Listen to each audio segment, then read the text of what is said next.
नमस्कार, मंडल news bulletin में आपका स्वागत है। आइए पेश करते हैं आज के कुछ प्रमुख व मुख्य समाचार। राज्य में विधानसभा चुनाव की घोषणा निर्वाचन आयोग द्वारा आगामी सोमवार 14 अक्टूबर को शाम 5 बजे के आसपास की जा सकती है। ऐसी विश्वसनीय जानकारी प्रशासनिक व राजनीतिक सूत्रों के जरिए प्राप्त हुई है। साथ ही यह भी पता चला है कि निर्वाचन आयोग द्वारा विधानसभा चुनाव को लेकर की जाने वाली घोषणा और आचार संहिता लागू होने की संभावना को देखते हुए अब राज्य की महायुति सरकार द्वारा आगामी 2 दिनों के भीतर राज्य में मुफ्त बिजली व किसान कर्ज माफी को लेकर 2 बड़े निर्णय घोषित किए जा सकते हैं। यह भी पता चला है कि राज्य सरकार के सभी मंत्रियों व महायुति के नेताओं के सभी कार्यक्रम आगामी सोमवार 14 अक्टूबर को दोपहर 3:30 बजे तक ही आयोजित करने का नियोजन किया गया है, ताकि सभी कार्यक्रम दोपहर 4:30 बजे से पहले निपट जाएं। इसके पीछे भी मुख्य वजह यही बताई जा रही है कि 14 अक्टूबर को शाम 5 बजे के आसपास निर्वाचन आयोग द्वारा चुनाव की घोषणा करने के साथ ही आचार संहिता को लागू किया जा सकता है। अतः महायुति द्वारा आचार संहिता लागू होने से पहले अपने सभी नेताओं के कार्यक्रम पूरे कर लिए जाने का नियोजन तय किया गया है।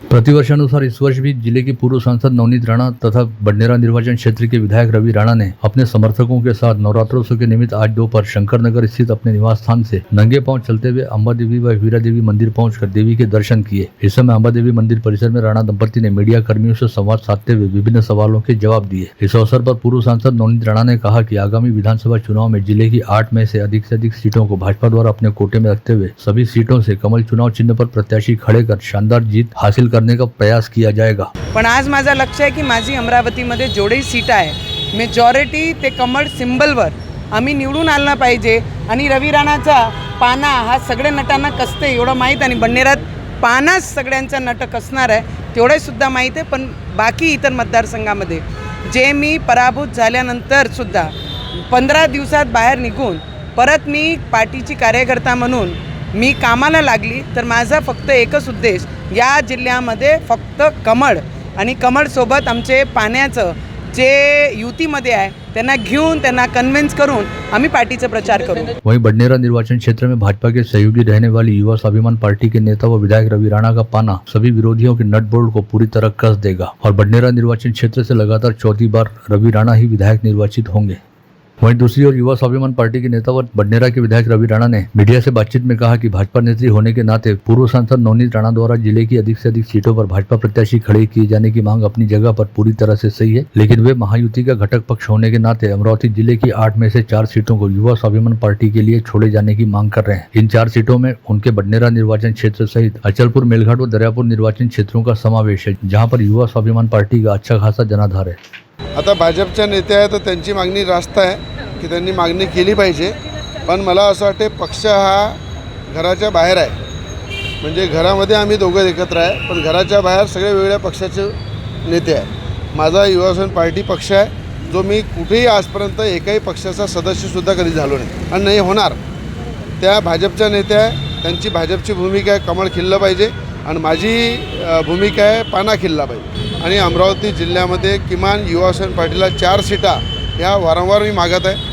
आज या ठिकाणी नवनीत राणा कमळाच्या माध्यमातून प्रचार करत आहे, पण युवासेना पक्ष हा सुद्धा जिल्ह्यामध्ये मजबूत आहे, म्हणून युवासेना पार्टीची महायुतीचा पाठिंबा तर मला बडनेरा मतदारसंघात आहेच, पण त्याचबरोबर दर्यापूर, मेलघाट आणि अचलपूर या सीटासुद्धा मी मागितलेल्या आहे। तर मी अंबादेवी आणि एकूण मातेला एवढीच प्रार्थना करतो की युवासेना पक्षाला ह्या सीटा सुटो आणि आम्ही या ठिकाणी 4 सीटा किमान जिल्ह्यामध्ये निवडून आणू, अशा प्रकारची महायुतीचा फायदा होईल म्हणून महायुती सरकारला सद्बुद्धी देऊ। वहीं दूसरी ओर बडनेरा निर्वाचन क्षेत्र में आगामी विधानसभा चुनाव के मद्देनजर भारतीय जनता पार्टी सहित खुद के जनसंपर्क कार्यालय का शुभारंभ करते हुए भाजपा नेता तुषार भारती ने कहा कि रवि राणा कोई विधायक नहीं बल्कि सीधे तौर पर साहूकार हैं, जो आयत्या बिल पर नागोबा के रूप में कुंडली जमाए बैठे हैं, साथ ही हमेशा ही दूसरे के कामों का श्रेय लूटना चाहते हैं। तुषार भारती के मुताबिक अमरावती का बेलौरा विमानतल प्रधानमंत्री नरेंद्र मोदी व उप मुख्यमंत्री देवेंद्र फडणवीस की वजह से बनकर साकार हुआ, अतः विधायक रवि राणा ने इस काम का श्रेय नहीं लेना चाहिए, बल्कि उन्होंने सरकारी निधि पर ध्यान देने की बजाय अपने निर्वाचन क्षेत्र के अंतर्गत नादुरुस्त पड़ी सड़कों और सुविधाओं से वंचित क्रीड़ांगणों की ओर ध्यान देना चाहिए। अजित पवार गुटवाली राकापा के प्रदेश उपाध्यक्ष संजय खोड़के द्वारा आज यहां बुलाई गई पत्रवार्ता में कहा गया कि आगामी विधानसभा चुनाव के मद्देनजर उप मुख्यमंत्री अजित पवार के नेतृत्व वाली राष्ट्रवादी कांग्रेस पार्टी द्वारा आगामी रविवार 13 अक्टूबर को अमरावती शहर में जन सम्मान यात्रा सहित विशालकाय जनसभा का आयोजन किया जा रहा है। इस निमित्त पार्टी अध्यक्ष और राज्य के उप मुख्यमंत्री अजित पवार की प्रमुख उपस्थिति के बीच दोपहर 1:30 बजे गाड़गेनगर परिसर स्थित गाड़गे बाबा समाधि मंदिर के सामने प्रांगण पर जन सम्मान समारोह के तौर पर विशालकाय जनसभा का आयोजन भी किया जा रहा है। ज्या सर्वात मोठा कार्यभाग आणि जी मदत अमरावती विधानसभामध्ये पैशासाठी किंवा विकास कामासाठी दादांनी उपलब्ध करून दिली, त्या निमित्ताने आम्ही आमच्या पार्टीमार्फत त्यांचा सत्कार सुद्धा करणार आहोत. या जनसन्मान यात्रेमध्ये प्रामुख्यानं आम्ही जे इथं ज्या लोकांना निमंत्रित केलेलं आहे तिथं जवळपास 95% अमरावती विधानसभा मतदारसंघातलं सर्व जनसामान्य उपस्थित राहणार आहे आणि 5% जवळपास आमचे जे पार्टीचे पदाधिकारी वेगवेगळ्या जिल्ह्यात किंवा अजून शहरात बडनेरामध्ये म्हणा किंवा जिल्ह्यामध्ये जे आहे ते प्रमुख पदाधिकारी असा या कार्यक्रमाचं नियोजन आहे. आणि कार्यक्रमाचं स्वरूप असं आहे की 2 वाजता म्हणजे 1:30 वाजता दादांचं आगमन राहणार आहे एअरपोर्टला. 2 वाजता जिजाऊ पुतळ्याचे तिथं हार अर्पणचा कार्यक्रम आहे. त्यानंतर डॉक्टर बाबासाहेब आंबेडकरांचा इरविन चौकाच्या तिथं हार अर्पणाचा कार्यक्रम आहे. तिथून आपला भाऊसाहेब पंजाबराव देशमुखांच्या फुलं अर्पणाचा कार्यक्रम आणि पंचवटीपासून तर इथपर्यंत गाडगे बाबांच्या समाधीपर्यंत रॅलीनी म्हणजे चालत रॅलीनी दादांना आम्ही इथपर्यंत आणणार आणि त्यानंतर स्टेज कार्यक्रम म्हणजे बाकीचा जनसन्मान यात्रेचा कार्यक्रम चालू होईल.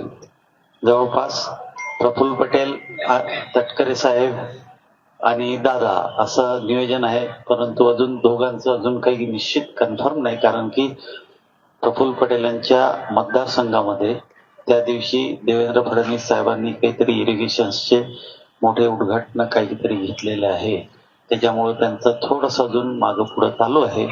आजच मी बोललो, परंतु निश्चित ते वारनेला की हेलिकॉप्टरने येतो, पण अजून काही कार्यक्रम त्यांचा 100% निश्चित नाही.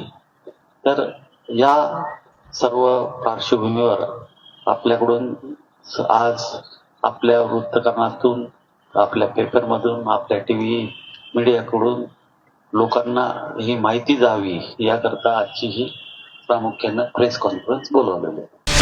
वहीं राकापा की ओर से बुलाई गई पत्रवार्ता में उपस्थित होकर अमरावती की कांग्रेस विधायक सुलभा खोड़के ने कहा कि राज्य के डिप्टी सीएम अजित पवार ने उनके द्वारा किए गए अनुरोध को स्वीकार करते हुए मनपा की ओर से बढ़ाई गई संपत्ति कर की दरों को स्थगिति देने के साथ ही पुरानी दरों के हिसाब से संपत्ति कर की वसूली करने को मंजूरी दी. साथ ही डिप्टी सीएम अजित पवार ने अमरावती विधानसभा निर्वाचन क्षेत्र के विकास हेतु करोड़ों रुपए की निधि उपलब्ध कराई, जिसके लिए वे खुद 13 अक्टूबर के जनसम्मान समारोह में उपस्थित रहकर डिप्टी सीएम अजित पवार के प्रति तमाम अमरावती वासियों की ओर से आभार ज्ञापित करेंगी. इस अवसर पर जब विधायक सुलभा खोड़के से कांग्रेस छोड़कर राष्ट्रवादी कांग्रेस पार्टी में प्रवेश करने के बारे में मीडिया कर्मियों द्वारा सवाल पूछा गया तो उन्होंने कहा कि फिलहाल इस विषय को लेकर कोई अंतिम निर्णय नहीं हुआ है, अतः वे इस विषय को लेकर फिलहाल कोई टिप्पणी नहीं करना चाहती. राज्य के राज्यपाल सीपी राधाकृष्णन एक सप्ताह के भीतर दूसरी बार अमरावती जिले में पधारे. इस समय उनका आगमन पड़ोसी जिले यवतमाल जाने के लिए हुआ. ऐसे में आज सुबह 9:45 बजे बेलोरा हवाई अड्डे पर राज्यपाल के विशेष विमान के उतरते ही अमरावती जिला प्रशासन द्वारा महामहिम राज्यपाल का पुष्पगुच्छ देकर स्वागत किया गया. जिलाधीश कार्यालय स्थित राजस्व भवन में आयोजित जिला एड्स प्रतिबंध व नियंत्रण समिति की बैठक को संबोधित करते हुए जिलाधीश सौरभ कटियार ने कहा कि राष्ट्रीय सेवा योजना व रेड रिबन क्लब के माध्यम से स्वास्थ्य विषयक योजनाएं ग्रामीण क्षेत्र में पहुंचाकर जन जागृति के कार्य में प्रत्येक महाविद्यालयों द्वारा अपना सहभाग बढ़ाया जाना चाहिए. रिपब्लिकन पार्टी के प्रदेशाध्यक्ष मिलिंद तायडे ने आज यहां बुलाई गई पत्रकार परिषद में कहा कि रिपब्लिकन पार्टी आगामी विधानसभा क्षेत्र में जिले के 7 निर्वाचन क्षेत्रों से चुनाव लड़ेगी और पार्टी द्वारा जिले के सभी सामाजिक संगठनों व राजनीतिक दलों को साथ लिया जाएगा. तिथं एसटी लोकही हे आमचे भाऊबंद असल्यामुळे आम्हाला तिथं कुठल्याही प्रकारचा हस्तक्षेप करता येणार नाही. म्हणून 7ही मतदारसंघामध्ये येणाऱ्या विधानसभेच्या सर्व जाती धर्मांना घेऊन आम्हाला सीटा लढवायच्या आहे.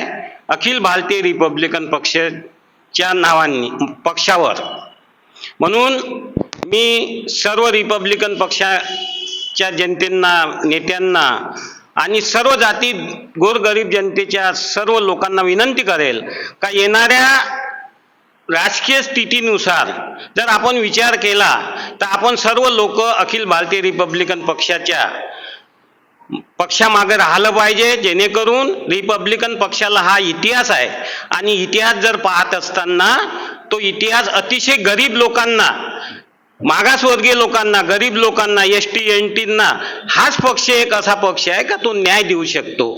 म्हणून मी विनंती करेल सर्वांना का आपण येणाऱ्या विधानसभेमध्ये या पक्षासोबत एक निष्ठेने उभे राहावे आणि सातही मतदारसंघामध्ये एक उमेदवार निवडून कशी येईल याचीच सर्वांनी धास्ती घ्यावी एवढीच विनंती करतो.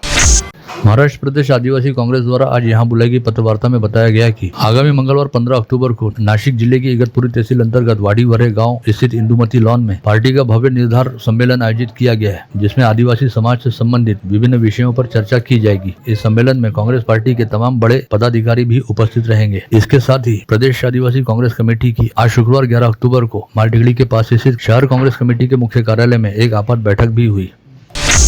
प्रदेश कांग्रेस कमेटी के सचिव व जिला बैंक संचालक हरिभाऊ मोहोड को जन्मदिवस की बधाई व शुभकामना देने हेतु आज जिले के सांसद बलवंत वानखड़े, विधायक यशोमती ठाकुर व कृषि मंडी के सभापति हरीश मोरे ने वानखड़े के निवास पर पहुंचकर उन्हें जन्मदिवस की बधाई दी.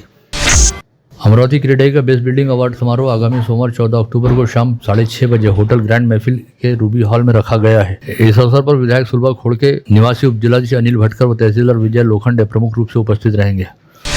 मार्डी रोड स्थित संत अच्युत महाराज हार्ट हॉस्पिटल को सुख्यात मराठी अभिनेता भारत गणेश पुरे द्वारा सदिच्छा भेंट दी गई, जिन्होंने मरीजों व कर्मचारियों के साथ हास्यमय संवाद साधते हुए उनका दिल जीता. अभिनेता गणेश पुरे के आगमन से अस्पताल परिसर में उत्साह वाला वातावरण बन गया था. गत रोज दिवंगत हुए देश के सर्वोच्च लोकप्रिय उद्योग महर्षि रतन टाटा कितने सामान्य व सहज थे, इस बात को एक वाकये के जरिए मेघे अभियांत्रिकी महाविद्यालय के प्राध्यापक लोभस गड़ेकर द्वारा बताई गई. लोभस गड़ेकर ने बताया कि वर्ष 2013 में उनकी शिक्षा संस्था द्वारा आयोजित टेक्लॉन समारोह के लिए रतन टाटा को मुख्य अतिथि के तौर पर आमंत्रित किया गया था, जिसके लिए उन्हें ईमेल भेजा गया था. उस समय बेहद व्यस्त रहने वाले उद्योगपति रतन टाटा ने गड़ेकर को मेल के जरिए तत्काल रिस्पॉन्स देते हुए कार्यक्रम में उपस्थित रहने में असमर्थता व्यक्त की थी. लेकिन उस मेल में लिखी गई भाषा देश के अग्रणी उद्योगपति की विनम्रता व सहजता का आभास कराती है. रतन टाटा के उस रिस्पांस मेल को लोभस गड़ेकर ने आज भी धरोहर की तरह संभाल कर रखा है.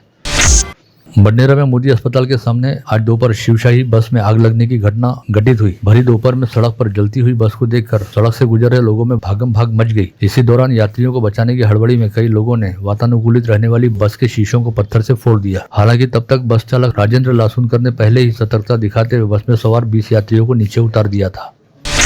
विगत 6 अक्टूबर की शाम घटित मोन्टू गोले हत्याकांड के मामले की जांच करते हुए अपराध शाखा यूनिट 1 के पथक ने इस वारदात में वंचित रहने वाले रोहन सयाम नामक आरोपी को चिचफैल परिसर से गिरफ्तार करने में सफलता प्राप्त की. इसके साथ ही इस मामले में अब तक 7 आरोपियों की गिरफ्तारी हो चुकी है. शहर पुलिस आयुक्त नवीन चंद रेड्डी द्वारा गत रोज अपने अधीनस्थों की एक विशेष बैठक बुलाते हुए तड़ीपारों सहित अवैध धंधे करने वाले लोगों व शस्त्र रखने वाले आरोपियों पर कार्रवाई करने का निर्देश फलीभूत हुआ. अपराध शाखा यूनिट 2 ने बीती रात शहर में कोम्बिंग ऑपरेशन चलाकर शहर में घूम रहे 4 तड़ीपार आरोपियों को अलग अलग स्थानों से धर दबोचा. इसके साथ ही शहर पुलिस आयुक्त नवीन चंद रेड्डी ने चाइना चाकू जैसे हथियारों की होने वाली ऑनलाइन बिक्री पर भी अपनी निगाहें गड़ा दी है. नांदगांवपेट पुलिस ने गुरुवार दोपहर 1 बजे के दौरान 45 साल की गृहिणी के गले से सरेआम सोने का मंगलसूत्र झपटने वाले आरोपी झपटमारों को कुछ ही घंटों के भीतर धर दबोचा. आरोपियों के पास से बाइक सहित 31,000 रुपये मूल्य का सोने का मंगलसूत्र बरामद किया गया है. पकड़े गए आरोपियों के नाम अभिषेक साहू व इमरान खान बताए गए हैं. अमरावती जिले के तलेगांव दशासर थाना क्षेत्र अंतर्गत आने वाले देवगांव से बाबुलगांव मार्ग पर 9 अक्टूबर को दोपहर 2 बजे के करीब यवतमाल निवासी श्रीराम चुटे अपनी दोपहिया से किसी काम के चलते जा रहे थे. तभी रास्ते पर 2 नकली पुलिस वालों ने उन्हें रोककर उनके पास से गहने छीनने का प्रयास किया, लेकिन यह जालसाजी समझ में आते ही श्रीराम चुटे ने इसका विरोध किया, जिससे घबराकर दोनों आरोपी मौके से भाग निकले. तिवसा तहसील के तिवसा शहर में रहने वाले शिवाकर नीले नामक 28 वर्षीय युवक ने अपने घर में फांसी लगाकर आत्महत्या कर ली. वहीं तहसील के जावरा गांव निवासी विठल राठौड़ की बिजली का करंट लगने के चलते मौत हुई. कल एक ही दिन के दौरान घटित इन 2 घटनाओं में 2 युवकों की मौत हो जाने से पूरे परिसर में शोक है. मोर्शी के पास पिंगला देवी गढ़ पर देवी दर्शन हेतु आए बिचौरी गांव निवासी ओम प्रकाश मुंदाने नामक युवक कपूर तालाब में डूब गया. यह घटना कल 10 अक्टूबर की दोपहर घटित हुई. पानी में डूबे ओम प्रकाश मुंदाने का अब तक कहीं कोई पता नहीं चला.